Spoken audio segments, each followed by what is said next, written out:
So this is kind of a video showing you how to fix a KS ETEN dropper post. I've had this dropper for about close to half a year now, and I've put probably 1,000 miles on it. And there's really two camps on this KS, the E10.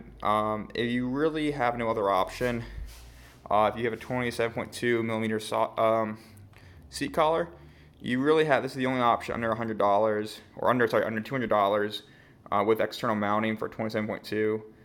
Someone wants to make a better product, please do it. So if you want to fix this, I had a lot of issues with sagging, not retracting, not extending, not having command of it. So the main thing, there's two really big things you need to do in order to modify is to actually work properly. The main one is get a seat post on the here between this lever which actuates when you press up on this guy, or pull or actuate rather. On this guy, it actually extends and contracts. That's the actual valve which opens it. Between that and this post here, I guess, if you put on this routing here, if you put a spring here, which is about 1/4 inch by 3/4 inch, I'll put a link in the description, or the size is in the description, and you can kind of play around with the size. I just cut mine down. I got it from a spring pack over here, from a good old Home Depot, but anywhere would work, as long as it has the dimensions. You can cut down the size of the dikes. And you have to unroute it here, unscrew this guy. I also switched out the screw because I lost it with a beefier, I guess, screw, because it's a tiny little eyelet in there. It's a pain to adjust, and if anyone's actually tried working on these, it's pretty much impossible. With that one, it's easy to strip out. I'm just kind of a little afraid.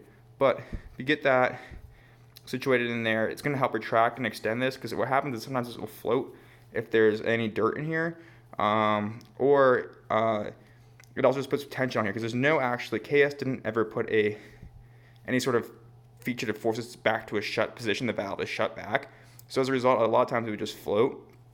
But once you put this in here, it works out pretty well. And the other really major upgrade you need to do is get a dropper remote, which has one of these barrel adjusters on it. Anyone will do this. This is just a giant one I got from the local bike shop. It's about 30 bucks. Any really thing, if you want one of the sides that the dealio is, it comes down like this, the standard one, but the regular KS one that comes with the dropper does not have a barrel adjuster here. So as a result, it'll do a lot of weird things, and you can't keep constant cable tension inside of the actual housing. As a result, you result a lot of really weird shifting, or not necessarily shifting, but up and down of here. This doesn't track and extend properly. So if you get that and get one of these guys, you should be set. And it really resolves most of the issues I had with it. Up until then, I was of the camp that was that this is a piece of garbage. And there are some people that managed to get it to work for them on the first try. Good for them. But if you're in this camp, this is the way to fix it. And this will probably work on most of the KS products that you don't have a internal way for this post right here, this valve to actually close. Just make sure, the main important thing is make sure this, sorry, it's freaking out. When you have it in kind of in position, is pushing up against it, but not all the way, so this can't contract. So when I go ahead and squeeze on it, this is what it looks like. And then when I let go of the remote, this it contracts. So that's kind of the deal on this. It's an okay product, not great, but you don't have much of an option.